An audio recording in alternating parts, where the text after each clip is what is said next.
संकीर्तन हुआ। और इस संकीर्तन को देख करके भगवान इतने प्रसन्न हुए, नारद जी से कहने लगे, नारद वरदान क्या था बोलो, आज इतना आनंद आया कभी आगे नहीं। सतयुग, त्रेता, द्वापर, कलयुग सभी युग के वहाँ पर भक्त एकत्रित हो गए और जो कीर्तन हुआ, अर्थात कीर्तन सभी युगों के। उसी गोस्वामी तुलसीदास जी कहते चहु युगी चहु श्रुति नाम प्रभाव, चारों युगों में, चारों वेदों में, चारों आश्रमों के लिए, चारों वर्णों के लिए नाम महाराज सभी के लिए, कोई ऐसे किसी को नहीं छोड़ते, सबको अपनी गोदी में बिठा करके और ठाकुर जी के चरणों में स्थापित कर देते हैं। अतो वरम भावदासुभम प्रीता कथा कीर्तन दोष शांतम। नारद, मैं तुम्हारे कथा और कीर्तन से इतना प्रसन्न हो गया हूँ और प्रेमार्थ दिया, प्रेम मूर्ति है ठाकुर जी और प्रेम में विभोर होकर के बोलते हैं हमसे वरदान मांगे। नारद जी ने कहा प्रभु अगर वरदान नहीं देना चाहते हैं तो जहाँ जहाँ सप्ताह कथा होवे और इस प्रकार का कीर्तन होवे वहाँ वहाँ आपको भक्तों को आह्लादित करना है, उनको प्रेम प्रदान करना है, उनको दर्शन देना है। इस प्रकार से भगवान ने कहा तथा। अब भाई जैसा कीर्तन वहाँ हुआ था वैसे कीर्तन हो गए, उसी प्रकार के श्रोता वक्ता हो गए, तब तो बात बने। भैया उलाहना देव के महाराज आपने कहा था, भगवान ने वचन दिया है, भगवान ने पूरे विधान भी दिया है, न उन विधानों से हम काम कर पा रहे हैं। वो विधान में चोटी भी है, मैं सोचना कि महाराज जी बार बार चोटी कर दें। इसलिए परंतु निश्चित ये है, भावपूर्वक जो सुनेंगे और भावपूर्वक कीर्तन करेंगे तो निश्चित ठाकुर जी वहाँ तो अपना सिंहासन में आकर के विराजमान हुए थे, प्रत्यक्ष हमारे अंतःकरण में निश्चित आएंगे, इसमें कोई दो राय नहीं है। दारिद्र्य दुख दुर दाहितानां, दारिद्र्य दुख दुरयाहितानां, माया पिशाची परिमर्दितानां, संसार सिंधु परिपातितानां, क्षेमाय वै भागवतम प्रगर्ति।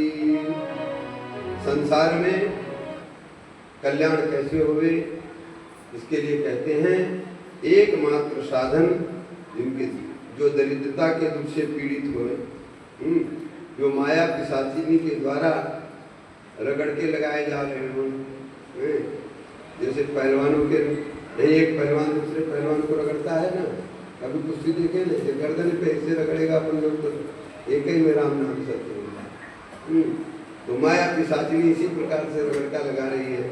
तो माया पिशाची परिमर्दिता नाम, माया पिशाची के द्वारा जो रगड़े जा रहे हैं, और संसार सिंधु परिपातिता नाम, वैसे संसार रूपी समुद्र में जिनको पटक दिया गया है, काहे के कारण अपने कर्म फलों के भोग के लिए।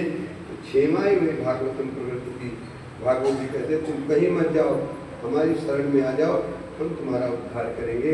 ऐसे श्री भागवत जी को बोले भागवत भगवान की जय। देखो अच्छा, कितने लोगों को प्यास लगी, हाथ उठाओ, हाथ उठाओ, कितने लोगों को प्यास लगी। पंडितानी जी को बहुत प्यास लगती है, इनको पीछे बिठा दो, वहां से भाई पानी पिला दिया कर। देखो भाई चलो अब दे दो, कल से जो है ना अपनी अपनी बोतल लेके आना, बीच में किसी को पानी देना ना पड़े, ये गलत बात है। व्यवधान होता है कि नहीं होता बताओ।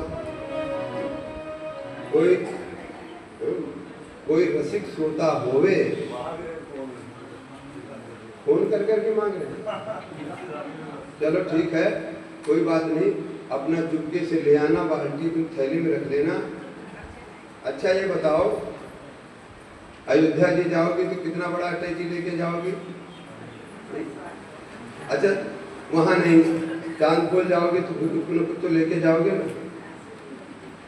तो यहाँ क्यों जो है घर से छोटी बोतल रख लाओ, इतने 3 घंटे में क्या प्यास लगेगी। और ठाकुर जी भगवान ने ऐसे मौसम ठंडा कर रखा है और मरेंगे तो है नहीं, इतनी भी प्यास नहीं लग रही कि मर जाए। तो इसलिए ये थोड़े दिन की तपस्या है और 7 दिन की तपस्या ज़्यादा दिन की है नहीं, और पूरे दिन भर करनी नहीं, कोई 4 घंटे भी कहाँ हो। कै बजे आए हो? 2:30 बजे के बाद आए हैं तो 3 बजे भी आए हो, 2 बजे तो कोई, जब मैं आया 2:15 बजे के लगभग आया था, तभी यहाँ पर कोई 2-4 आदमी थे। आदमी नहीं थे, माता बहनी थी। आदमी थे, हाँ प्रकाश था। तो ये बात है, कथा के बीच में ये न करना पड़े, इसके लिए मैं कह रहा हूँ। और कोई बुरा नहीं मानना, इस बात में बुरा मानने की बात नहीं। सावरे को दिल में बसा कर तो देखो, सावरे को दिल में बसा कर तो देखो, एक बार वृंदावन जाकर तो देखो, एक बार वृंदावन जाकर तो देखो। बड़ा ही दयालु है बांके बिहारी, बड़ा ही दयालु है बांके बिहारी, एक बार वृंदावन जाकर तो देखो। अरे बांके बिहारी भक्तों के दिलदार, सदा लुटाते कृपा का भंडार। बांके बिहारी भक्तों के दिलदार, सदा लुटाते कृपा का भंडार। ओ बांके बिहारी भक्तों के दिलदार, सदा लुटाते हैं कृपा का भंडार।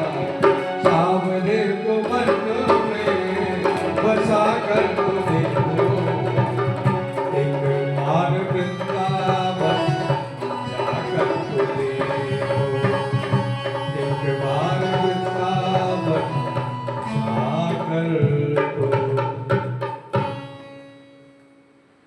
देखो कोई मरेगा नहीं, क्योंकि यमराज कहते हैं स्वपुरुषम विवीच्य पाशहस्तं वदति यमः तस्य कर्णमूले।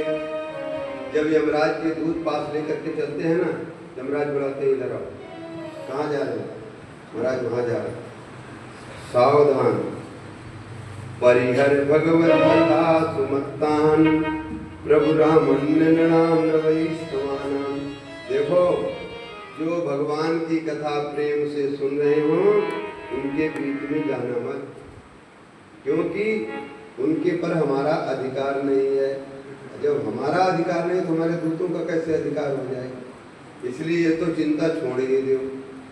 और अगर ऐसा हो जाएगा ना तो राम जी के दूत ले जाएंगे। जाना है उनके साथ कि नहीं जाना है? तो फिर क्या घबराते हो? 4 घंटे में पानी पानी पानी। व्यास जी सुखदेव जी महाराज कह रहे, सूत जी महाराज कह रहे, परिहर भगवत कथा सुमत्तान मेरा वैष्णवों के ऊपर कोई अधिकार नहीं। और अभी आप लोग जितने यहाँ कथा सुन रहे हैं सब वैष्णव हैं। वैष्णव है कि नहीं? अरे जो भगवान की कथा सुने, भगवान का नाम लेवे, भगवान का स्मरण करे, वो वैष्णव। सुखदेव जी ने पूछा श्री सौनकादि ऋषियों से, ऋषियों ने, सौनक जी महाराज पूछ रहे हैं, सुकेन प्रोक्तम कदा रागे गोकर्ण कदा पुनः। सुखदेव जी ने महाराज इस कथा को कब सुनाया परीक्षित जी को, फिर गोकर्ण ने कब सुनाया, और नारद जी ने कब सुनाया, नारद जी को सौनकादि ऋषियों ने कब सुनाया। तो कहते हैं भगवान श्री कृष्ण को इस धराधाम के से जाने के 30 वर्ष बाद, 63 वर्षाधिकम गते, 30 वर्ष निकल गए, तब जो है परीक्षित जी को सुखदेव जी ने सुनाया। और उसके बाद नवमी तो नभस्य, ये नभ हुआ, ये भादों की नवमी से कथा का प्रारंभ हुआ। तो नवमी से नहीं हुआ तो चतुर्दशी से हुआ, अनंत चतुर्दशी से प्रारंभ होगी। अभी उन्हीं का काल चल रहा है। और परीक्षित श्रवणांते, परीक्षित जी के श्रवण के बाद 200 वर्ष बाद, 200 वर्ष बाद फिर जो है गोकर्ण ने सुनाया, और उसके 30 वर्ष व्यतीत हो जाने पर फिर सनक सनंदन सनत कुमार ने नारद जी को सुनाया। ऐसी है कृष्ण प्रियम सकल कलमसनाशनम च, ये कथा भगवान श्याम सुंदर को अत्यंत प्रिय है। कलो भागवती वार्ता भौरोग विनाशन, कलयुग में भगवान की कथा भौरोग को समाप्त करने वाली है। भौरोग जानते हो? देखो भाई बात मत करना, भौरोग जानते हो? हमको भी लोग कहेंगे कि उनके जैसे डांटते हैं।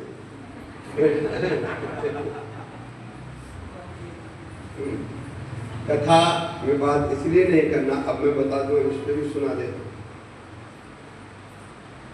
निद्रा भंग कथा छेदन, दंपत्यो प्रीति भेदनम, मातु शिशु वियोगश्च ब्रह्म हत्या समस्मृतम। पाप लगता है, और कैसा पाप लगता है? ब्राह्मण की हत्या जैसा पाप लगता है।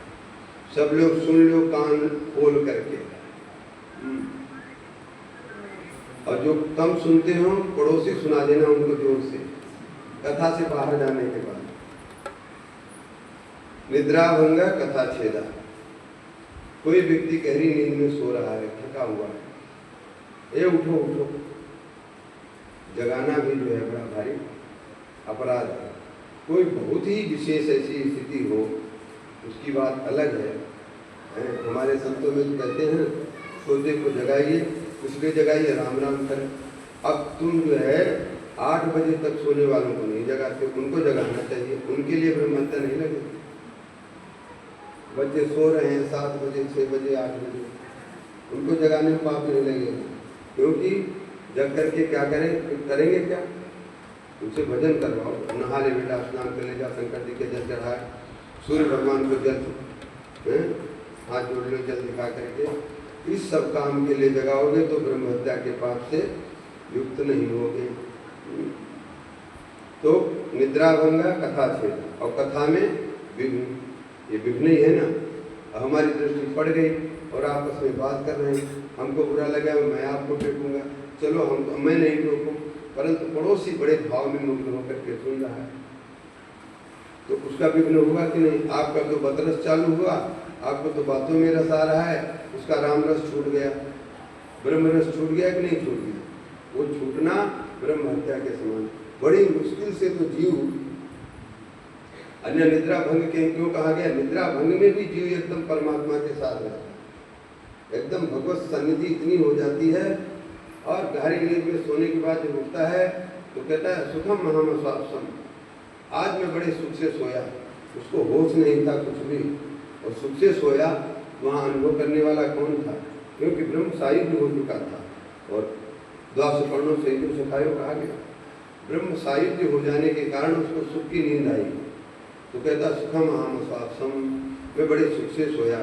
अर्थात उस समय सुख का अनुभव करने वाला था, जो अनुभव कर रहा था, न आँख कुछ देख रही थी, हाथ में कुछ चल नहीं रहे थे, एकदम चाहे शरीर के ऊपर से सांप भी निकल जाए कुछ पता लगने वाला नहीं था, फिर भी वो कह रहा सुखम हम स्वापसम, में बड़े सुख से सोया। तो जो सोने का अनुभव कर रहा है वही जीवात्मा है, इसलिए वहाँ उसका ब्रह्म संबंध तोड़ देना ये ब्रह्म हत्या के समान है।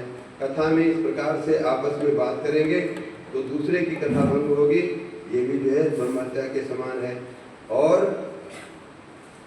पति पत्नी का बड़ा भारी प्रेम हो और पड़ोसी को सहन नहीं होता है, और उसने पत्नी से चुगली किया, कुछ पति से चुगली किया, और दोनों में झगड़ा करवा दिया है, तो दंपत्योर प्रीत भेदनम, दंपतियों का जो प्रेम समाप्त कर देना, पत्नी के प्रेम को समाप्त कर देना, ये भी ब्रह्म हत्या के समान है। और माता से उसके बेटे को अलग कर देना, आज ये पाप खूब हो रहे हैं, और ये भ्रूण हत्या वगैरह तो सब महापाप नहीं, तो ये सब पाप हैं, इसलिए कथा भंग भी है इसमें। अतः ये एक सूत्र हमारे बीच में भी लगता है, इसको ध्यान रख करके बस सावधानी के साथ पानी पीना हुआ चुपके से पी लिया, और मोबाइल वगैरह नहीं रखो तो ही बढ़िया है, साइलेंट रखो। अभी बेहोश हो जाए कोई व्यक्ति और उसमें मोबाइल आते रहे तो क्या करेगा? उठाएगा? कोई उठाने लायक रहेगा? इसलिए उसको शांत कर दो, पड़े रहो। और भाई अभी जो है भगवान के साथ भगवत संबंध में जुड़े हैं, फिर आ जाओ मैदान में, खोल के देख लो, फिर वो वही बात होगी कुरकड़ वाली। तो वो तो करना ही पड़ेगा, कोई स्थिति नहीं है खोल करके सबको अपना अपना जवाब दे दो, भाई ऐसा ऐसा था। हम लोग भी कथा में जाते हैं तो हमारे सामने पहले श्री राघवाचार्य जी महाराज, उनका फोन आवे तो कभी भी उठाना है, फिर बड़ा संकोच होता था।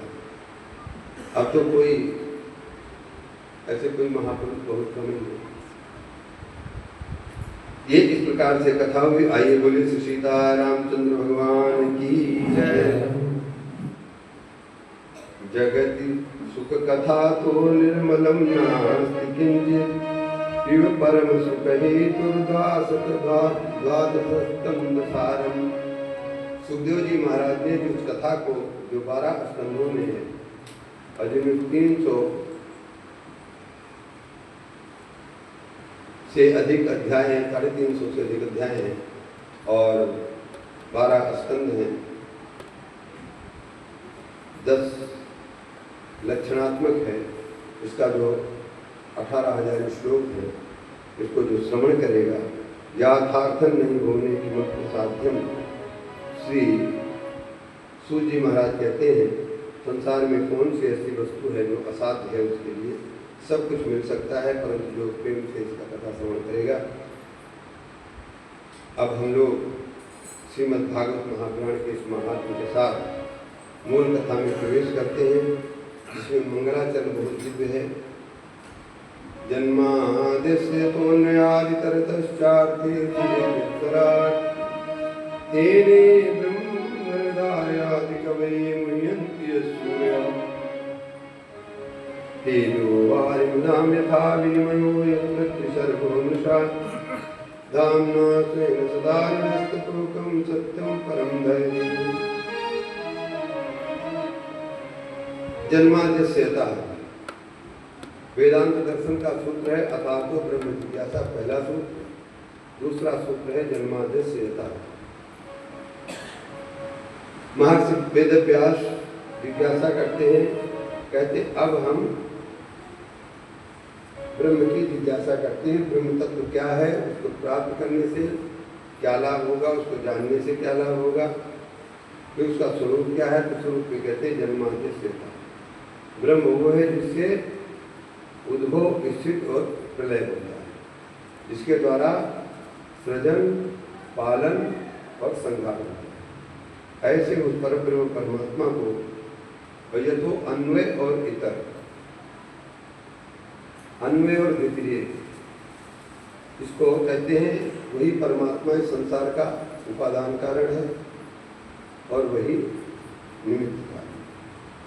निमित्त कारण कैसे है? जैसे मकड़ी होती है ना, मकड़ी जाला बनाती है तो सूत कहीं बाहर से थोड़ी लाती है, अपने द्वारा इस सूत को प्रकट करके जाला बुन लेती है और फिर उस जाले को अपने अंदर ही समाहित कर लेती है। ऐसे ही परमात्मा इस सारे संसार को बनाने के लिए उनको कहीं से कोई साधन नहीं लाना पड़ता है। वो अभिन्न निमित्तोपादान कारण है, वही निमित्त कारण है, वही उपादान कारण है। ऐसे परमात्मा को हम ध्यान करते हैं और चाहते तो उनको सब कुछ ज्ञान है। ऐसा कोई ज्ञान नहीं संसार को जो उनको मालूम नहीं है। ब्रह्मा जी मोहित हो जाते हैं, भगवान वेद पकड़ा देते हैं, धाता यथा पूर्वम कल्प्य। ब्रह्मा जैसे सृष्टि, ऐसे सृष्टि आज की नहीं है, कब की है कोई कह नहीं सकता है। और इसीलिए बारंबार ब्रह्मा जी के द्वारा जिस सृष्टि की रचना होती है, यथा पूर्वम कल्प्य, जैसे पहले थी वैसी की वैसी बना करके तैयार कर देते हैं। और वेद भगवान के माध्यम से बनाते हैं। वेद भगवान क्या हैं? ये से निश्वसिता वेदा, ये वेद भगवान की श्वास से निकले हैं और इनको समझने में बड़े बड़े ज्ञानी लोग मोहित हो जाते हैं, समझ नहीं पाते। वेदार्थ को। और तेजो वारी मृदा में था बिलमयो यत्कृति सर्वोनुषा। इस संसार में त्रिगुणात्मिका सृष्टि है। सत्व रज तम उनसे बनी हुई सृष्टि कैसी है? मृग मरीचिका के समान। मृग मरीचिका जानते हैं? रेत में ऐसा लगता है, सड़क पे भी आकर दिखता है, खूब गर्मी पड़ रही हो और सड़क पे लगता है कि अरे देखो पानी की लहरें उठ रही हैं, परंतु पानी वानी होता नहीं।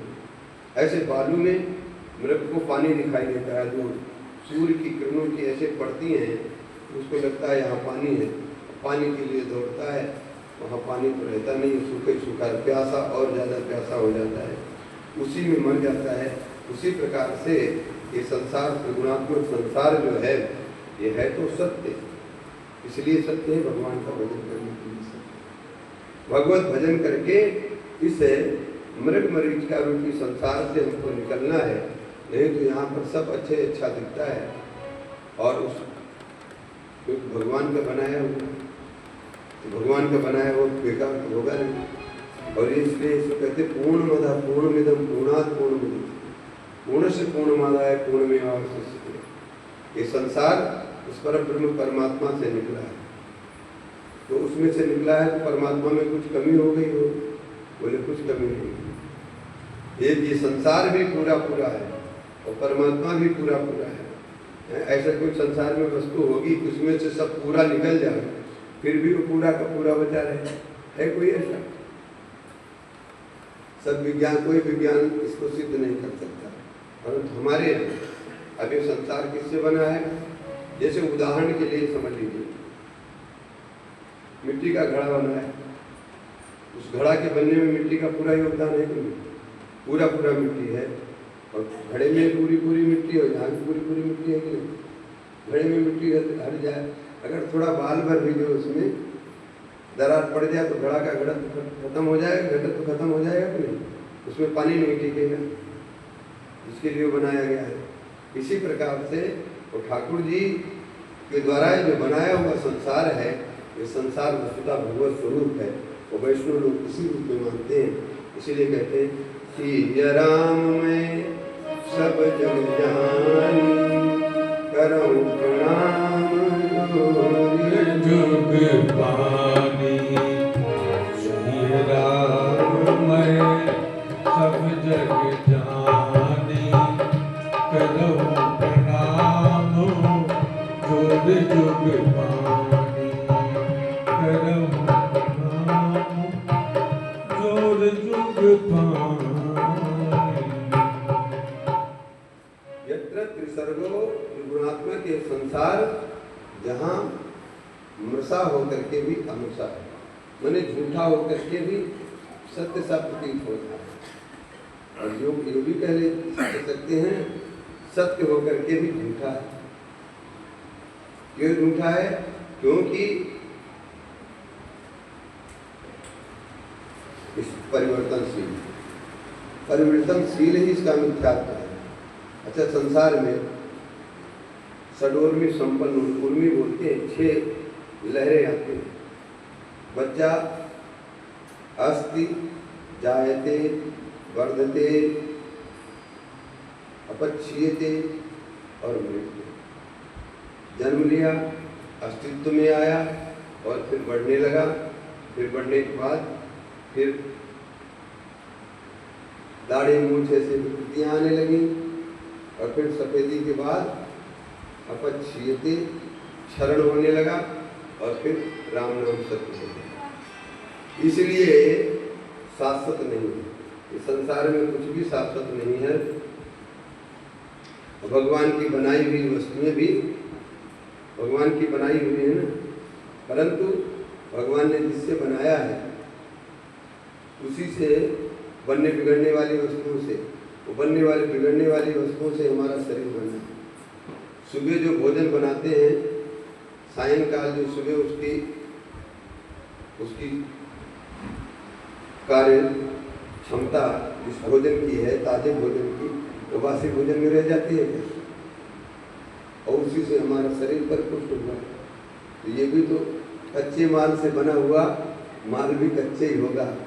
जैसे पहले नकली माल फिर नकली हिसाब किताब है। ऐसा होता ईश्वरगोम धामना स्वयं सदा निविष्टकोकम सत्यम परम धीमहि। जिस परमात्मा ने, अब देखो यहाँ जो है भक्ति, ज्ञान और कर्म, ज्ञान कर्म और भक्ति तीन साधन है। इसमें ज्ञान में इसका अर्थ किया जाएगा तो वो भी हो जाएगा, भक्ति में अर्थ किया जाएगा तो भक्ति में इसी श्लोक में रावण, कुंभकर्ण, कंस और सभी आ जाएंगे और सभी का जो उद्धार होगा। ये ऐसा एक दिव्य श्लोक है। उस पर एक बंशीधर जी हुए हैं, शायद नीमका थाना के महासंघ कहाँ थे? हाँ सिमांडा। तो वहाँ के उन्होंने श्रीधर जी महाराज की टीका पे अपनी टीका किया है। इसके जो है 108 होती है। इतना गंभीरता से गांभीर्यपूर्ण श्लोक है। तेजो बारे में धामना स्वयं सदा निवृत्त कुहकम। ये जितने कुहक हैं, रावण, कुंभकर्ण, मेघनाद और कंस और जरासंध, ये सब इनको भगवान ने अपने दिल से सबको समाप्त कर दिया। ऐसे सत्यम परम धीमहि, सत्य स्वरूप परमात्मा का हम ध्यान करते हैं। परमात्मा एक सत्य है और संसार में सत्य है नहीं। सत्य होते हुए भी सत्य नहीं है क्योंकि क्षणभंगुर है। ऐसे और फिर धर्म प्रोचित कहे तो वो परमो निर्मस्तराणाम सताम। इसमें जिस धर्म का वर्णन किया गया है वहाँ पर कुछ भी सांसारिक नहीं है। और ये परमहंसों का धर्म निर्मस्तराणाम, जिनके जीवन में कोई मत्सर नहीं है। मत्सर कहते ईर्ष्या, पड़ोसी के एक ऐसे हो गया और ऐसा नहीं होना चाहिए और उसको नुकसान पहुंचाने की वृत्तियां हैं, ये मत्सर कहते हैं। इसी को गोस्वामी तुलसीदास जी ने कहा मत्सर का ही कलंक न लगा। मत्सर जो है बहुत बेकार बीमारी है। दूसरे की वस्तु को देख करके चिढ़ना। अरे हमारे भागवत जी में कहा गया है दूसरे के उत्कर्ष को देख करके प्रसन्न होना चाहिए। क्यों प्रसन्न हो? ठाकुर जी तो इसके ऊपर कितना कृपा की है, कभी हमारे पर भी ठाकुर जी ऐसी कृपा करेंगे। ऐसे प्रसन्नता होनी चाहिए। वो कुछ भी हमारे जीवन में जो कुछ भी हमको मिल रहा है ये कोई हमारा पुरुषार्थ नहीं है। वस्तुतः आयुर्विद्या महत्वम च रूप यौवन च, आयु है, विद्या है, महत्व है, महिमा महत्व, पोस्ट और आयु माने अवस्था और विद्या और सौंदर्य और युवावस्था इत्यादि, ये सब गर्भस्थ और मृत्यु, जन्मजात माँ के पेट में सबका हो जाता है। कितना पढ़े लिखेगा, कितना दो भाई हैं, एक तो बहुत पढ़ लिख जाता है, माता पिता दूसरे को भी वैसे पढ़ा के बनाना चाहते, कोई बना पाता है क्या? तो इसलिए सबके अपने अपने प्रारब्ध हैं। अतः धर्म प्रोचित कहते परमो निर्मस्तराणाम सताम वेद्यम वास्तव वस्तुमत्र सुरम। वो जो परम कल्याणकारी जो वस्तु जो जानने लायक है उसी भागवत जी में है। इसीलिए श्रीमद् भागवत महामुनि करते महामुनि श्री व्यास जी के द्वारा जो रचा हुआ ये भागवत है, ये अन्य ईश्वरों के पास जाने से कोई मतलब नहीं। और इनकी शरण में आ जाओगे, इनका श्रवण करोगे तो श्रद्धा हृदय अवरुद्धते। ठाकुर जी इनका कथन श्रवण करने से फटाफट आपके हृदय में अवरुद्ध हो जाएंगे। अवरुद्ध मतलब जैसे दरवाजा बंद करके आप घर से बाहर निकल गए किसी को तो बेचारा निकल पाएगा क्या? ऐसे अवरुद्ध हो जाते हैं। कथा के माध्यम से भी ठाकुर जी सोचते हैं अभी कथा सुना है फिर सुनेगा, वो भी बड़े बैठे बैठे वहाँ सुनते रहते हैं। सद्या शुश्रूष भी तत्क्षणा, सुनने की इच्छा किया नहीं, हमको भागवत सुनना है। ऐसा सुनने की इच्छा होते ही अब सुनना है तो प्रयत्न करेगा कि नहीं। अब कई दिन से चिंतन चल रहा है कि भाई इसमें ऐसा करना है वैसा करना है, तो और ज़्यादा तदाकार होकर के चिंतन करेगा तो ठाकुर जी उसी समय से हृदय में प्रवेश हो जाते हैं। वस्तुतः ठाकुर जी तो हृदय में प्रविष्ट है ही। मैं तो कहता हूँ जिस समय ठाकुर जी निकल जाएंगे उस समय कोई मृत पिंड को, इस देह को, इस ढेर को कोई रख नहीं सकता। कितनी देर रखोगे घर में? और माता बहनों को तो रात को कह दो कि आज रात पति के साथ रहना है, अकेले रहेंगे क्या? डर लगेगा कि नहीं बताओ? वो स्थिति हो जाने पर कोई नहीं रुकता है, तो जल्दी से जल्दी निकालो। फिर सीता तो अनिमिषेय क्षेत्र और फिर निगम तंत्र का वृक्ष है और इसको हमेशा पान करते रहना चाहिए। अब तक पान करते रहना चाहिए। मुँह रहो रसिका, रसिकों की बात है, सबकी सामान्य जनों की बात नहीं है। जो रसिक जन होते हैं वो तो हमेशा भागवत की कथा सुनने में बड़े प्रवीण होते हैं, बारंबार सुनते रहो। हमारी माता जी विराजमान है, कहीं भी भागवत हो, कहीं भी कथा हो, चलो। तो ये है, इसको कहते हैं मुँह रहो रसिका। रसिक जन बारंबार इसको सुखदेव जी महाराज ये आज्ञा करते हैं। सुखदेव जी तो बराबर सुनते रहते, कथा सुनने के लिए आगे थे कि नहीं आगे? अभी आगे न महात्म्य। तो नैमिषे निमिषे क्षेत्रे ऋषय शौनकादया सत्रम स्वर्गाय लोकाय सहस्त्र समास। नैमिषारण्य के क्षेत्र में कलयुग को आता हुआ देख करके और 88,000 ऋषि सौनक में सबसे प्रधान है और नैमिषारण्य पधारे हैं। नैमिषारण्य क्या है? अनिमिषे क्षेत्र, देवताओं का क्षेत्र, बड़ा ही परम पवित्र क्षेत्र, राम जी की यज्ञ भूमि। राम जी ने श्री जानकी जी के जाने के बाद और पहले भी अनेक यज्ञ वहाँ पर किए। ऐसे में परम पवित्र भूमि, ऋषियों के मन में हुआ क्या करूं, कलयुग आ रहा है और कलयुग का प्रभाव तो सबके ऊपर पड़ेगा। भाई बरसात हो रही तो उससे कोई बच रहा है क्या? वही बच रहा है, थोड़ा बहुत आगे पीछे तो पानी के छींटे आएंगे ही, छाता वगैरह लगा के चलेंगे तो सर बच जाएगा। और ऐसा सोच करके साधन की दृष्टि से ब्रह्मा जी से कहे कि अब हमें कोई जगह बताइए जहाँ जा करके हम 1000 वर्ष तक यज्ञ याग आदि करते रहे, भगवान की कथाओं को सुनते रहे और फिर जन लोग तपलोक इत्यादि में चले जाएंगे। ऐसा सोच करके और एक अनुष्ठान किए हैं। इस अनुष्ठान को नैमिषारण्य में बड़ा दिव्य क्षेत्र है। ब्रह्मा जी ने एक मनोमय चक्र दिया और बोले जहाँ गिर जाए वहीं पे आप लोग अपना आसन लगा लीजिए। उसी क्षेत्र को मान करके वहीं पे अनुष्ठान कीजिए। उस चक्र के पीछे चले हैं, नैमिषारण्य में जाकर के गिरा। आज भी प्रत्यक्ष प्रमाण है। तो चक्र तीर से मने वही पास में अगर पानी निकालना है तो बोरिंग करना पड़ेगा, वो खोदना पड़ेगा। और चक्र तीर में अनायास पानी ऊपर आ रहा है, लोग स्नान कर रहे हैं, पानी घूमता हुए दिखा है। चक्र के जैसे बना हुआ है। उस चक्र तीर्थ को मान करके वहाँ पर उन्होंने कथा चालू किया। और ऋषि शौनकादि ऋषि कहते हैं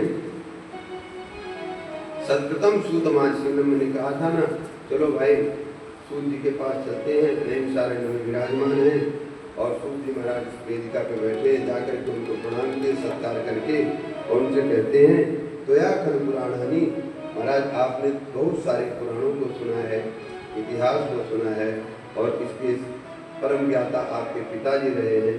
तो यान वेद बनाम श्रेष्ठ, यहाँ तक कि वेद के जानने वालों में सर्वश्रेष्ठ श्री व्यास जी महाराज,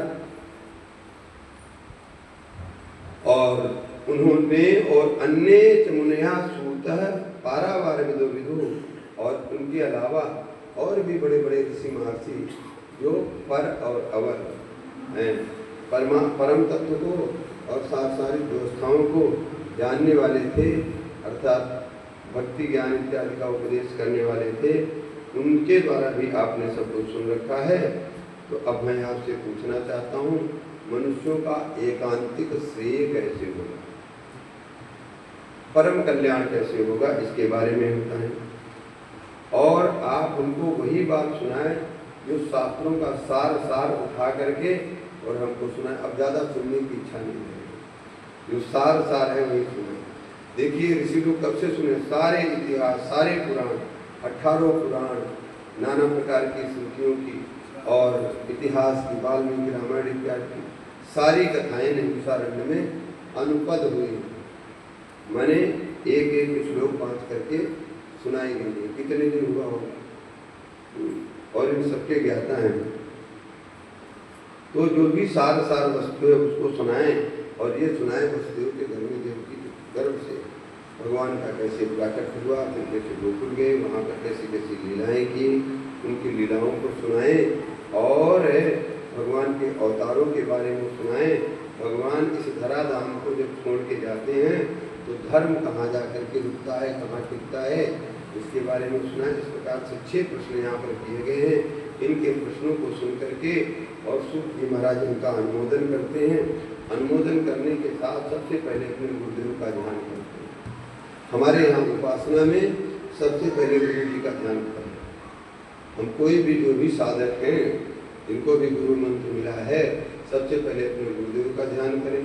गुरुदेव के बाद श्री गणेश जी महाराज का, अन्य देवताओं का और अपने पूर्व पुरुषों का, उनका सबका ध्यान करके तब श्री सीताराम जी के चरणों में बैठ करके आनंद से उनकी आराधना उपासना करनी चाहिए। तो इस संप्रश्न संघ्रष्टो विप्राणाम रोमहर्षणी, रोमहर्षण के पुत्र सी रोमहर्षणी अर्थात उग्रश्रवा बड़े प्रसन्न हुए। इनके पिताजी इतने बड़े जो है, कथा में जो ही कथा करना चालू करते भाव विभोर हो जाते, सारा शरीर रोमांचित हो जाता, इसलिए उनका नाम रोमहर्षण पड़ गया और उन्हीं के पुत्र हैं, इसलिए इनका नाम रोमहर्षण। शौनकादि ऋषियों के इन प्रश्नों को सुनकर के बड़े प्रसन्न हुए। प्रतिपूज्य वचस्तेषाम और प्रवक्तुम उपचक्र में उनकी वाणी का अभिनंदन करके, हे ऋषियों आपने बड़ी कृपा किया है, बड़ा अच्छा प्रश्न किया है और इससे हमारा भी कल्याण होगा, ऐसा कह करके कहने लगे। यम प्रव्रजन्तमनुपेतमपेत कृतं द्वैपायनो विराकातरया पुत्रेति तन्मेतया हम सर्वभूतहृदयं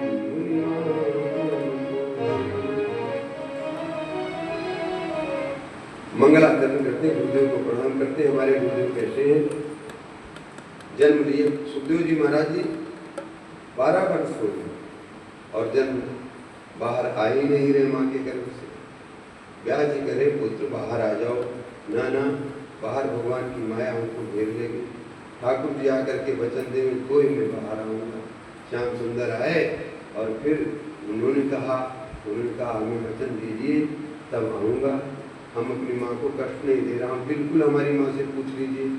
हैं श्री मामा जी कहा करते थे कि एक कटोरे में लबालब पानी भर दीजिए, इतर वगैरह डाल करके, फिर उसमें जूही का पुष्प डाल दीजिए, कुछ छोप होगा, कोई छोप नहीं, उसी जल में वो जूही का पुष्प भी पड़ा रहेगा। बोले इसी प्रकार से मैं अपनी माँ के पेट में हूँ, बड़ा आनंद आ रहा है, श्याम सुंदर हमारे दर्शन दे रहे हैं और अब यहाँ अपने ज्ञान में निष्ठ हूँ, बाहर आऊँगा, आपकी माया हमको पकड़ लेगी, इसलिए आप वचन दीजिए। भगवान बड़े प्रसन्न हुए और बोलते हैं व्यास जी आपका एक तो जैसे सुग्गा मीठा मीठा बोलता है सुखवत है, उसी प्रकार से आपका बालक बड़ा मीठे मीठे बोल रहा है। भगवत ये सुख यो नाम, सुखदेव जी कोई सुहा के रूप में थोड़ी है, वो तो बढ़िया भगवान श्याम सुंदर के जैसा ही उनका स्वरूप है। अभी सुनिएगा, अब लोग बात सुहा ला करके रख देते हैं और वो चू चू चू चू करता है, कैसे बोलता है जैसे बोलता है, विक्षेप करता है और बेचारे को पिंजरे में बंद करके परेशान करना। और देखो भाई अब हम चुटके बताऊं कि सबके सामने डांट चुटके हो, चुटके के सामने चलो सब तक बात पहुंच जाए, बड़े अच्छे हैं श्रोता। देखो भाई आज बालक भी है यहाँ मौजूद और आप हैं, कुत्ते की सेवा करना चाहिए। हमारे यहाँ बलिवैष्णव देव में कुत्ते को रोटी देना, चिड़ियों को हटा देना, ये सब करना और चिड़ियों को चुग्गा देना और चींटियों को हटा देना, सब बड़ा पुण्य का काम है। परंतु कुत्ते को घर में रखना ये बिल्कुल बेकार काम है। पितृलोग इससे बहुत असंतुष्ट होते हैं, पितरों की संतुष्टि नहीं होती, क्योंकि आपका घर का जो भी सामान है सब अशुद्ध है। आप कहोगे मैं इसको यहाँ बांध करके रखा हूँ, बांध के रखे और रोटी देने जाओगे हैं, कभी उसको छुओगे और छुओगे तो नहाओगे नहीं, नहाते हो छूने के बाद। हम एक बार जो है छू गए कुत्ते को डंडे से, और हमारे बाबा को जाओ स्नान सर्दी स्नान करके आओ। उनको मालूम हो गया, वो कुत्ते आया धीरे से मार दिया, तो बोले स्नान करना पड़ेगा, जाओ स्नान कर दिया। तो भाई भले महापुरुष लोग इन बातों को नहीं जानते थे, जानते तो थे परंतु उनके जीवन में था, और वो भले शास्त्र का वचन नहीं जानते। अगर गंगा जल भी कुत्ते से स्पर्श कर गया तो गंगा जल भी शुद्ध नहीं होगा। अब ऐसी स्थिति में हमारे पितर हमारे घर का कुछ भी दिया हुआ कैसे स्वीकार करें? उनको पीड़ा होगी कि नहीं? समझे श्रीमान जी, कभी किसी को रोकते हो, रोकना चाहिए। आश्रमों में भी जो ऐसा हो जाए, आश्रमों में बांध दिए तो आश्रमों का देखोगे, अरे वो तो बाबा जी कुत्ता रखे रहे तो हम रख लिए तो क्या हुआ? ये मौका मिल जाता है लोगों को। तो इसलिए भाई घर में कुत्ता पालना, स्वामी राम सूरदास जी महाराज इसके ऊपर खूब जोर देते थे।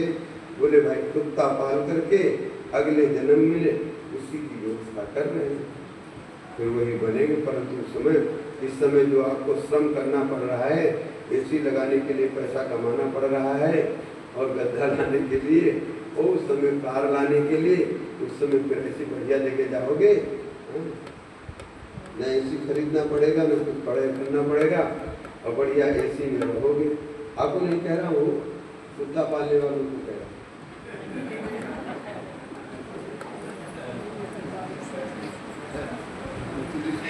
ये सोचे होंगे तो हल्दी फुल की बात कह देंगे हमारा, तो वहां अनायास ही सब सारे साधन मिलेंगे, परंतु भैया भजन नहीं मिलेगा।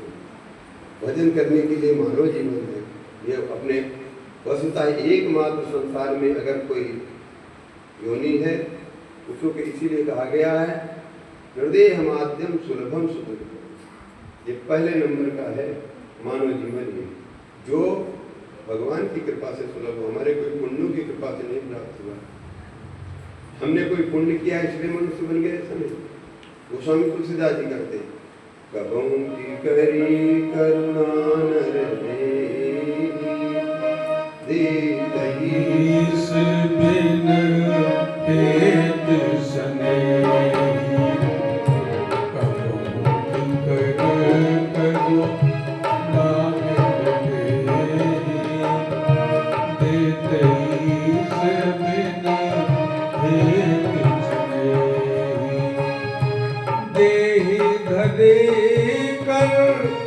यह फल भाई, भजिए राम सब काम बिहाई। धरे कर यह फल भाई, भजिए राम सब काम बिहाई।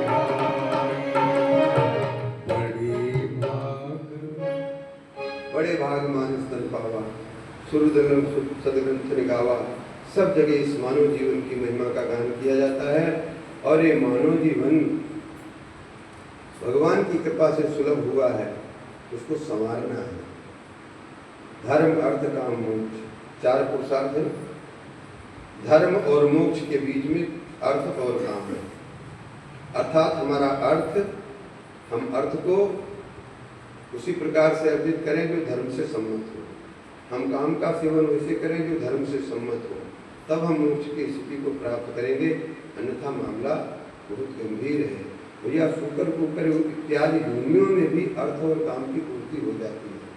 अर्थ किस लिए चाहिए? खाने पीने को पैसा चाहिए। बहुत बढ़िया कबीर जी का भजन है सर, खाने पीने को भीम से लिखा है, खाने पीने को पैसा चाहिए, और तो जोरू बंदगी करे। एक दिन खाना नहीं मिले तो उलट जवाब करे। घर में आटा दाल नहीं हो गए और देवी जी से कहो रोटी बनाई कि नहीं, क्या जवाब आएगा? हाँ ये देखो ला के रखो ये प्रकाश। तो ये बात आएगी, इसलिए सब। और वहाँ सूकर और कुकर की योनि में पेट भी भरता है और संतति भी उत्पन्न होती। कोई उनको श्रम करना पड़ता है कि नहीं करना पड़ता है? देखो जहाँ तहाँ से रोटी भी मिल जाती है और आपसे मस्त पौले रहते हैं, कोई टेंशन नहीं रहता है। दुनिया भर की बीमारी से ग्रस्त हम लोग होते हैं, क्योंकि भोगो न भुगता वह में भुगता। हमने इतना भोग, बढ़िया से बढ़िया मिठाई खाओ, ये खाओ वो खाओ, दुनिया भर की बीमारी से ग्रस्त हो। चलो सियावर रामचंद्र की जय। ज़्यादा डांटते जाएंगे तो कथा कम हो जाएगी, कथा ज़्यादा कम। वृंदावन बिहारी लाल यस्वानुभावमखिल स्मृतिसारमेकम् अध्यात्मदीपमतितीर्थवतां तमोन्धं संसारिणां करुणया गुणानुगुण्यं तं व्याससूनुमुपयामि गुरुं। आप लोग ये भी सुनो, हमको कई लोग उलाहना देते हैं, महाराज आप श्लोक बोलते हो, श्लोक के बजाय हिंदी बोल दिया करो। अरे भाई श्लोक ही मंत्र है। और एक बड़े अच्छा कोई बोलता रहा, किसी ने कोई अच्छे समाज था, बोले महाराज आप तो श्लोक बोलते नहीं हो, और वो देवता ऐसे थे संस्कृत कुछ पढ़े लिखे नहीं थे। बोले देखो कैसा पागल है, श्लोक को क्या बोलना है, तो परलोक की बात है, इसलिए श्लोकों को क्या बोलना, ऐसा भी अर्थ लगा के कहना। ये श्लोक मैंने क्या है, जब भगवान इस धराधाम को छोड़ के जा रहे थे, उद्धव जी भगवान के पास पहुंचे, प्रभु आप जा रहे हो, हम लोगों का क्या हाल होगा, वैष्णव कैसे रहेंगे? तो भगवान स्वयं उद्धव जी के सामने ही अपने तेज को भागवते अद्धा तस्मात् भागमयी प्रत्यक्षावर्तते हरे। इसलिए भागवत जी में ही भगवान समा गए, कहीं गए नहीं। भक्तों के लिए भागवत भगवान की वांगमयी मूर्ति है, और मूर्ति का दर्शन कर करके गीता है, भागवत है, रामायण है, ये सब भगवान की वांगमयी मूर्ति है। और ये मंत्र है, मंत्रों का अर्थ जानना जरूरी है, लेकिन मंत्र का तो मंत्र से उच्चारण करना पड़ेगा ना। और राम मंत्र है षडाक्षर, उसका अर्थ कर दे तो उस अर्थ को बोलते रहो तो उससे बात थोड़ी बनेगी, मंत्र जपने से बात बनेगी। इसलिए ये सनिगम पहाय यस्वानुभावम अखिलम, श्री सुखदेव जी महाराज जिनका सार सर्वस्व भागवत है, वो जो है हम लोगों के ऊपर करुणा करके इसका परीक्षित जी को श्रवण कराए। और ऐसे दयालु गुरु मुनि नाम, हमारे गुरुदेव मुनियों के भी गुरु हैं, उनको मैं प्रणाम करता हूँ। कैसे मुनियों के गुरु हैं? जब भागवत की कथा कहने का नंबर आया तो सब ऋषि महर्षि बैठे थे, कोई व्यासपीठ पे नहीं बैठा, और सुखदेव जी आकर के यूं ही उस सभा में आए, सारे के सारे ऋषि खड़े हो गए। वो कौन खड़े हो रहे हैं? व्यास जी खड़े हो रहे हैं, पराशर खड़े हो रहे हैं, विश्वामित्र खड़े हो रहे हैं, वशिष्ठ खड़े हो रहे हैं, जमदग्नि, परशुराम, ये ऐसे लोग खड़े हो रहे हैं सुखदेव जी को देख करके। इसलिए तम व्यास सोनुपयाम गुरु मुनिना, अपने मुनियों के जो गुरु हैं ऐसे गुरुदेव को मैं साष्टांग प्रणाम करता हूँ। अब नारायण नमस्कृत्य, भगवान नारायण को प्रणाम करता हूँ, देवी सरस्वती को प्रणाम करता हूँ, गणेश जी को प्रणाम करता हूँ, और इसके वक्ता व्यास जी को प्रणाम करता हूँ, और साक्षात भागवत जी को प्रणाम करता हूँ। ऐसा कह करके और मुनियों को संबोधन करके सूत जी महाराज कहते हैं, हे मुनियों, आपने हमसे बहुत अच्छा पूछा, यत्तता, क्योंकि आपने जो पूछा है इसके मूल में भगवान श्री कृष्ण, इसकी जड़ में श्री कृष्ण है, और श्री कृष्ण के लिए जो प्रश्न किया जाता है, सवई पुंसाम परो धर्मो भक्ति, और श्री कृष्ण के लिए जो प्रश्न होगा तो उसमें से भक्ति का प्राकट्य होगा, और वो भक्ति ही मोक्ष को प्रदान करने वाली है। वासुदेवी भगवती भक्ति योगा प्रविजत्या जनेत्यास वैराग्यम ज्ञानम चेदयित्वम। भगवान से संबंधित जो प्रश्न होता है, उस प्रश्न से क्या होता है, जो कुछ निकलता है उससे ज्ञान वैराग्य और भक्ति का प्राकट्य होता है। या यूँ कह लीजिए, भगवान की कथा करेंगे तो कथा से भक्ति महारानी का प्राकट्य होगा, भक्ति महारानी का प्राकट्य होगा, फिर भक्ति महारानी का गठबंधन हो जाएगा ठाकुर जी के साथ में। ठाकुर जी के साथ गठबंधन हुआ तो फट से दो छोरे तैयार हो गए। कौन? ज्ञान और वैराग्य, जो हमको इस भवसागर से हमारे कई गौड़ी संप्रदाय के संत कहते हैं ज्ञान वैराग्य अनावृतम। हम तो भाई भक्ति को जानते हैं, ज्ञान वैराग्य से हमें कोई लेना देना, ऐसे वो संत कहते हैं। परंतु हमारे विश्व में सबके अपने अपने सिद्धांत हैं। अब ज्ञान वैराग्य बेटों को मानेंगे नहीं, वो तो रहेंगे रहेंगे। भक्ति महारानी जहाँ रहेंगी वहाँ ज्ञान वैराग्य रहेगा ही रहेगा। और इसीलिए क्यों रहेगा? कोई आकाश में पक्षी उड़ते हैं दो पंखों में, एक पंख कट जाए तो उड़ेगा कोई पक्षी? इसी प्रकार से ज्ञान और वैराग्य रूपी पक्षी पंखों के माध्यम से ही हम भक्ति महारानी के निकट पहुँचेंगे तो बड़ा अच्छा रहेगा। और बालकों का आदर करेगा तो माँ तो राजी हो ही जाएगी नया। इस प्रकार से नारायण जी और धर्मा सुनिश्चिता वंशो विश्वक्षेण कथा किया। आप सबको ज्ञान वैराग्य भक्ति जप तप व्रत संयम नियम फूल फल ज्ञाना हरि पद रति रस वेद बखाना, सब कुछ कर लो और भगवान के चरणों में प्रीति नहीं हुई तो सब बेकार। आपने पेड़ लगाया, उसमें फूल आया, फूल आने के बाद फल आया और फल कच्चे गिर गया, कोई मतलब तो नहीं रहा। वो परिपक्व अवस्था में जब जाता है आम का तब जा करके उसकी कोई स्थिति बनती है, वो माधुर्य आता है।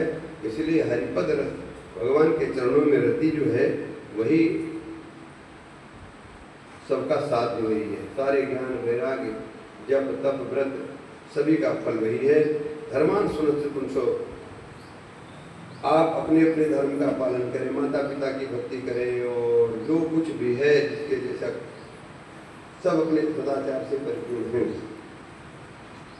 संसिद्धि हरिदोषण, इन सबसे ये बड़ी अच्छी बात है। हम जो कुछ भी काम करें उन कामों में केवल एक मात्र ये सोच लें कि इससे हम ठाकुर जी को पसंद, इसको करने से हमारे ठाकुर जी पसंद होंगे। इसलिए हम माता की भक्ति करना है, पिता की भक्ति करना, भाई को प्रेम से रखना है। और जितने भी संबंधी हों, संबंधी घर से ही भक्ति तो चालू होती है। भगवान कृष्ण घर से पूरी चालू किए थे, इसलिए हमको भी भक्ति घर से करना चाहिए। अब घर में तो हम जो है अपने स्वभाव को सही नहीं रखें और बाहर जाकर के स्वभाव दिखाएं तो भक्ति नहीं होगी। वस्तुतः वो हमारा छलावा है, दूसरों को छलने के लिए तो बढ़िया बन रहे हैं वहाँ बाहर। और घर वालों के ये तो अपने ही, इनको चाहे जैसे रखो, चाहे जैसे डांटो, चाहे मारो, चाहे पीटो, ये सब गलत काम है। इसलिए भक्ति घर से प्रारंभ होती है। क्यों भाई? प्रत्यक्ष प्रमाण है, भक्ति तभी तक कर सकोगे, कोई भी व्यक्ति का श्रद्धा सम्मान तभी तक करोगे जब तक उसके अंदर परमात्मा का वास है। परमात्मा का वास निकलते ही कोई किसी की भक्ति नहीं करेगा। इसीलिए याज्ञवल्क्य जी महाराज बड़े, अभी जिनकी कथा जो जनक जी को, वो उनकी दो पत्नियां थी, एक कात्यायनी एक मैत्रेयी। और कात्यायनी और मैत्रेयी से एक समय आता है तो घर छोड़ना ही चाहिए। विचार कर लेना हो, पंडित नहीं तैयार रहते। एक समय आता है जो घर छोड़ना चाहिए। क्यों? हमारे संत ने कहा घर में बसे घर में फंसे घर में वैरागी, माया मोह ममता में पागी है फिर पागी। और काजल की पोथरी में कैसे वो सयान हो जाए, काजल की एक लिख लागे लागे। और कैलाश जी महाराज एक, अरे ये कथा सुना दो, सब चल रहा जाने दो। एक है सेठ जी थे, तो कथा में आते महात्मा बोले तो अपने पोते को क्यों नहीं लाते हो? बोले महाराज वो बिगड़ जाएगा। आप ऐसी ज्ञान वैराग की कथा सुनाते हैं, वो कच्चा घड़ा है, और बोले तुम अभी तक नहीं बिगड़े तो वो कैसे बिगड़ जाएगा? बोले वो कच्चा घड़ा इसलिए बिगड़ जाएगा, हम तो पक्के चिकने घड़े हैं। तो चिकने घड़े वाला हाल है हम लोगों का, परंतु फिर भी चलो, स्वामी जी कहा करते थे बक बक करके पक पक हो जाए। सुनते रहेंगे, कभी न कभी तो कभी घर से भी कोई ऐसा इशारा मिल जाए। हनुमान जी महाराज गए, विभीषण जी को समझाए, सब बात हो गई, चलो विभीषण जी, नहीं महाराज भाई है, कैसे छोड़ पड़ा, हमारी पूरी व्यवस्था कर रखा है, लोग देखो हमारे यहाँ कोई नहीं आते हैं। विभीषण जी के घर पे वो सब बकरा बकरा खाते थे, सब जितने राक्षस थे, परंतु कोई उनके घर में नहीं जा सकता। तो ठीक है, परंतु वही जब लात मारा रावण ने तो फट से आ गए कि नहीं आए? अरे यही हाल विदुर जी का। विदुर जी भी जो है भगवान उस समय आए और समझाए कि उनके बस चक्कर में पड़े हो, छोड़ो। अरे महाराज जी को लोग क्या कहेंगे, हमारे भाई हैं। तो देखिए विदुर जी दासी पुत्र हैं, न कभी धृतराष्ट्र दासी पुत्र हैं। अनुज कहा, अनुज भाई कह करके, और पितामह भीष्म तो महात्मा कहते थे विदुर जी। ये है सनातन की पद्धति, भीष्म जी कहते और महात्मा, जबकि वो दासी पुत्र थे। दासी पुत्र का मतलब शूद्रवर्ण हो गए ना। ये नालायक आज चिल्लाते हैं कि देखो शूद्रों का अपमान करते थे, ये करते थे, वो उनको महामंत्री बना के बैठे थे। कौन कहता शूद्रों का अपमान करते थे? ये बातें याद आ जाती हैं तो निकल जाती हैं। वस्तुतः सनातनियों को जवाब देने के लिए है।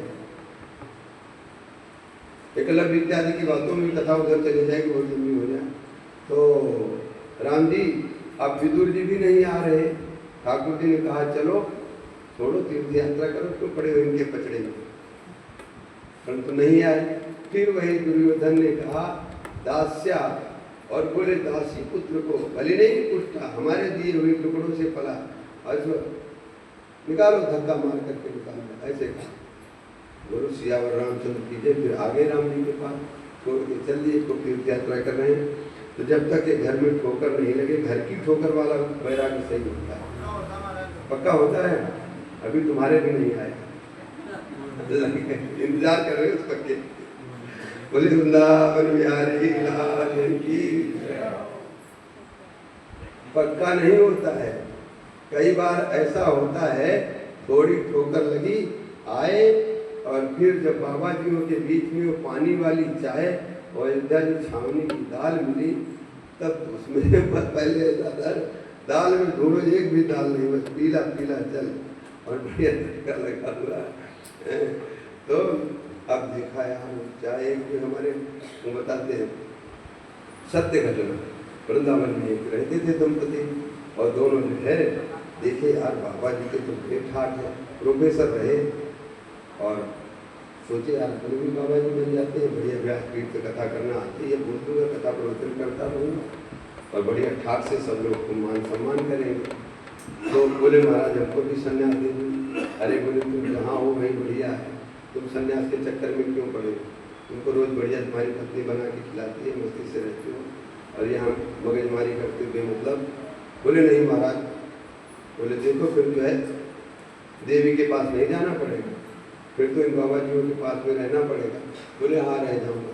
पूरा पक्का करके महाराज जी ने कहा अच्छा ठीक है, और कपड़े अपने पहना करके मुंडन सुंडन करा करके, और बोले अब ये चटाई ले जा, संत निवास में वो कथक पड़ा है, आसन लगा दिया, संत निवास में आसन लगा दिया, और घंटी बजी टन टन टन, काहे की घंटी है, चाय की थाली कटोरी पहले दे दिए थे, गिलास लेकर के आए, लाइन में लग करके चाय पिए, और चाय पीने के बाद तो चाय तो उनको मुख में लगाते ही बढ़िया इलायची बढ़िया, दोनों 200 आदमी की चाय बने इकट्ठा, और एक 2 आदमियों की चाय बने, अंतर रहेगा कि नहीं?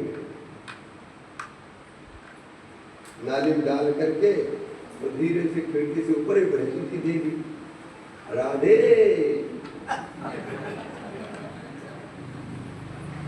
वो झांकी बोलो क्या बात है, अरे ऐसा ऐसा था, बेचारी को दया आ गई, इतने दिन पिलाया, चलो आज बड़े चाय वाय बनाया पिलाया।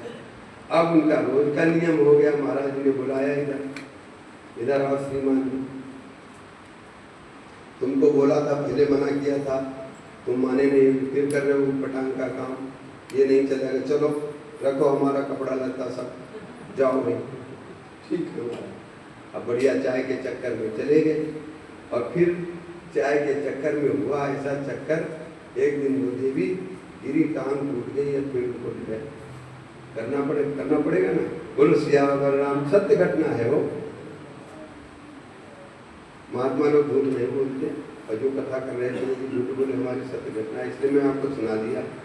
तो धक्का लगने के बाद भी फिर जो है वहीं, क्योंकि वहाँ जो बढ़िया बढ़िया भोजन खाने को मिलता है वो नहीं, वो स्वाद जीवा, इसीलिए रस रस सूख सरित सर पानी, ममता त्याग करही ज्ञानी। ये घर से वैराग्य द्वैग हो जाएगा ना, वो उल्टा फिर वही ले जाके पकड़ लेगा। इसलिए वैराग्य सरोवर का पानी एक साथ नहीं सूखता है, धीरे धीरे सूखता है, इसलिए धीरे धीरे अभ्यास करो। भगवान ने कहा अभ्यास वैराग्य न दिख रही थी, अभ्यास और वैराग्य से बात बन जाएगी। क्या नाम है आपका? मनीष जी, अभी से अभ्यास चालू कर दो, भले हमको डांटेगी देवी, कोई बात नहीं, तो हम कहाँ, मैं कह रहा हूँ कि चले आए। बोलो सीता रामचंद्र भगवान जी। इस प्रकार से सुखदेव जी महाराज का वंदन करके आगे की कथा का प्रारंभ करते हैं। कहते वस्तुतः हमारे सभी सत्कर्मों का फल है भगवान के चरणों में दृढ़मति हो जाए। श्रृण्वताम स्वकथाम कृष्णा पुण्य श्रवण कीर्तना और हृदयंतस्थो भद्राणी विधुनो सुरत कथा। भगवान श्याम सुंदर की आप कथा सुनोगे तो क्या फायदा होगा? फायदा ये होगा, जो सज्जन लोग प्रेम से भगवान की कथा सुनते हैं तो ऐसे कारुणिक भगवान हैं कि उसके हृदय में प्रवेश कर जाते हैं। कहाँ से प्रवेश करें? कानों से कथा सुनोगे तो कान के माध्यम से भगवान हृदय में प्रवेश करेंगे। तो हृदय स्थान या भद्राणी, अब हमारे हृदय में अभद्र बैठे हैं। अभद्र कौन है? काम क्रोध मद लोभ सब नाथ नरक के पन, ये कहाँ बैठे हैं? हृदय में तो हैं सारे के सारे। इसलिए हमारे यहाँ के दो शत्रु होते हैं, एक बाह्य शत्रु, एक अंदर के शत्रु। बाहर का शत्रु तो किसी कारण से बनते हैं, अंदर वाले शत्रु ऐसे बिना कारण के आपके पीछे पड़े हैं हाथ धो करके, पटकनी लगाने के लिए। अंदर वाले शत्रु कौन है? काम क्रोध मद लोभ मत्सराद, ये जो शत्रु हैं। अब इनको समन करने के लिए ठाकुर जी के अलावा कोई चारा नहीं है। और ठाकुर जी जब वहाँ अंदर अंतःकरण में प्रविष्ट हो जाते हैं तो आप लोग सुने होंगे, जहाँ राम तहाँ काम नहीं, जहाँ काम तहाँ राम। जब राम जी वहाँ पर पहुँच जाएंगे तो समाप्त हो जाएंगे। मैंने बहुत बढ़िया दृष्टांत पढ़ा था श्री अखंडानंद जी के नारद भक्ति सूत्र में। वो कहते हैं कि भगवान कैसे हमारे अंदर में प्रवेश कर जाते हैं, जैसे कि कोई बड़े घनिष्ठ मित्र हो और रोज दोनों एक दूसरे से मिलते हैं। 2-3 दिन हो गए, एक मित्र से मिलान हुआ नहीं, तो दूसरा मित्र देखा, चलो घर पे देखी क्या बात है क्या नहीं है। वो आता नहीं, मिला नहीं। दिन वो गया घर पे देखा तो अंदर से घर बंद है, बाहर से खुला है। समझ गया कि है घर के अंदर है। अब घर में जाए कैसे? खड़खड़ाया, खटखटाया, बोला, कुछ कोई सुनने वाला नहीं। अब देखा घर के अंदर जाने का क्या है, तो एक उसको खिड़की खुली दिखाई। उस खिड़की से छलांग लगा करके जैसे तैसे गया तो वहाँ देखा मित्र तो बुखार से बेहोश हो रहा है। और इतना बुखार में बेहोश, उसको कुछ नहीं, सब अस्त व्यस्त पड़ा है। अब जा करके उसने क्या किया, फट से अपने मित्र के उपचार, प्राथमिक उपचार, पट्टी वट्टी करके जब होश में आया तो फिर उसने आँख खोला और देखा, अरे मित्र कैसे, तो ये क्या बताऊँ, ऐसे बुखार आ गया। अब थोड़ा थोड़ा बोलना चालू किया। अब उसके लिए दवाई लाया, दवाई ला करके केवल दवाई खिला करके चला जाएगा क्या? उसके घर में सफाई नहीं करेगा, उसके कपड़ों को साफ किया, उसके झाड़ू बहारू लगाया, सारे घर को साफ कर दिया और फिर उसको भी बढ़िया जो है स्वच्छ कपड़े पहना करके और उसका उपचार करना चालू कर दिया। ऐसे ही हमारे ठाकुर एकांत रूपी खिड़की से अंतःकरण में जिन विकारों को समाप्त करके करने के लिए जन्म जन्म मुनि जतन कराएंगे, योग याग आदि इत्यादि के द्वारा ऋषि महर्षि नाना प्रकार के यत्न करते रहते, परंतु बात बनती नहीं और ठाकुर जी उसको चुटकी बजाते बना देते। ऐसे बड़े भक्त वत्सल भगवान की। और इन कथा के माध्यम से विद्यन्ते हृदय ग्रंथि छीयन्ते सर्वसंशया, फिर हृदय की ग्रंथियां जो है काम क्रोध मद लोभ इत्यादि की, ये सारी ग्रंथियां खत्म हो जाती हैं, सारे संशय खत्म हो जाते हैं। फिर तो बस एक ही रहता, हम तो अपने राम जी हमारे, हम तो अपने राम जी के,